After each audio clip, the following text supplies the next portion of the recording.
السلام علیکم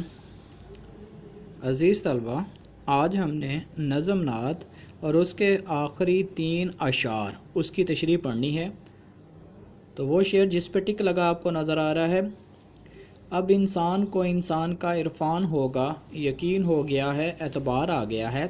اس شعر کے اندر شاعر احسان دانش حضور صلی اللہ علیہ وآلہ وسلم کی آمد کے حوالے سے بیان کر رہے ہیں کہ حضور صلی اللہ علیہ وآلہ وسلم کی آمد سے پہلے جو لوگ تھے نا،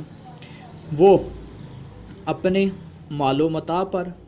غرور و تکبر کرتے تھے، اپنے جاہ و نسب پر غرور و تکبر کرتے تھے، امیر اور غریب میں فرق بہت زیادہ تھا، یتیموں اور غریبوں کا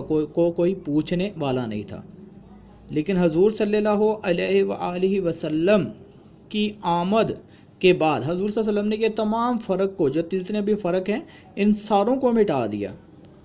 اور حضور صلی اللہ علیہ وآلہ وسلم نے ایک پیغام دیا کہ چاہے کوئی غریب ہے، چاہے کوئی امیر ہے، چاہے کوئی چھوٹا ہے، چاہے کوئی بڑا ہے، چاہے کوئی عربی ہے، چاہے کوئی اجمی ہے، کسی کو کسی بھی فضیلت نہیں ہے سوائے تقوی پہ۔ یہ پیغام آ کر دیا، تو آپ کے اس پیغام کی وجہ سے لوگوں نے جانا کہ انسانیت کیا ہوتی ہے، معاشرے میں کس طرح رہا جاتا ہے، دوسرے لوگوں کا کس طرح خیال کیا جاتا ہے۔ یہ ساری تعلیمات ہمیں حضور صلی اللہ علیہ وسلم نے دی ہیں، اور اس شعر کے اندر بھی شاعر حضور صلی اللہ علیہ وسلم کے اسی پیغام کے حوالے سے بیان کر رہے ہیں۔ بجھے گا نہ جس کا چراغ محبت، وہ پیغمبر ذی وقار آ گیا ہے۔ اس شعر کے اندر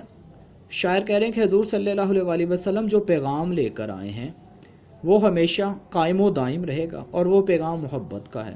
وہ پیغام آپس میں رواداری، آپس میں پیار و محبت کے ساتھ رہنے کا ہے۔ حضور صلی اللہ علیہ وسلم نے جو پیغام دنیا میں لائے ہیں، اور حضور صلی اللہ علیہ وسلم جو تعلیمات لے کر آئے ہیں، وہ رہتی دنیا تک رہیں گی، کیونکہ حضور صلی اللہ علیہ وآلہ وسلم کے بعد اب کوئی نبی نہیں آنا۔ حضور صلی اللہ علیہ وسلم جو تعلیمات ہمیں بتا گئے، ہم نے اسی کے مطابق اپنی زندگی کو ڈھالنا ہے، اسی کو لے کر ہم نے آگے چلنا ہے۔ تو اس وجہ سے جو ہے شاعر نے حضور صلی اللہ علیہ وسلم کے پیغام کو دائمی کہا ہے کہ وہ کبھی ختم نہیں ہوگا جب تک کہ قیامت نہیں آئے گی۔